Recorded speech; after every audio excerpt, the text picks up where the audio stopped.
What I do as a pastor, part one. So I emailed this out a couple of times and I've heard positive feedback about it. And so I thought I would record this also, not just in writing, not just in email, but by video as well. So let me start with my introduction to what I do as a pastor. So there's an old joke that a pastor only works one day a week. Uh, Along those lines, someone on the council once suggested it may be helpful to let the congregation know what I do as a pastor. And given the number of new members that God keeps bringing to us, I thought I should do this and then do it again. So, to begin, there's no itemized description in the Bible that says, here's what pastors do. When we read 1st and 2nd Timothy a couple of years ago, the New Testament focuses more on the character of pastors and church leaders than on what their job description is or even what their title is, uh, or job title. Yeah, I don't really like titles. But here are a few passages in Scripture to consider. Ephesians chapter 4. Pastors and teachers are to equip God's people for every work of service. I really want you to sit and think on that one, meditate on it for a bit. Titus 1, I am to hold firm to the trustworthy word as taught, so that I may be able to give instruction in sound doctrine or teaching, and also to rebuke those who contradict it. 1 Peter chapter 5, I am to be an example to the flock. That's scary. Hebrews 13, I am to watch over your souls or yourselves.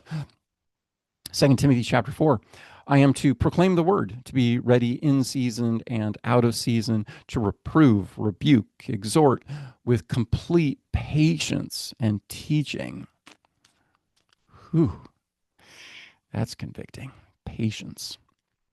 I'll have to give that a try sometime.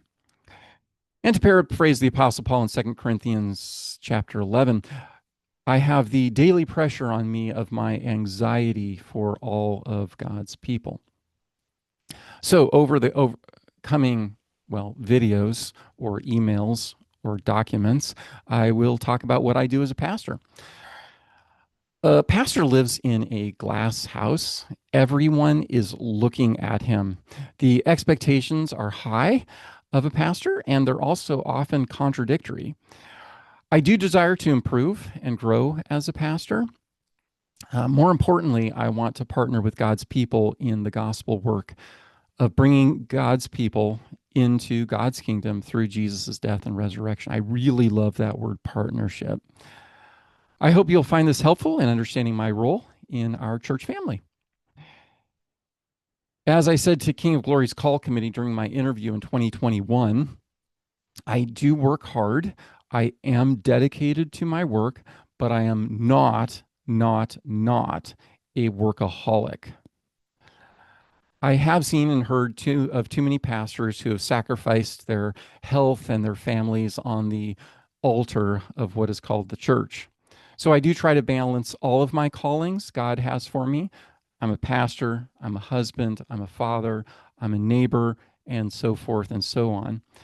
But to summarize what I do, I spend my week preparing for worship and Bible study, visiting people, and what I lovingly call administrivia.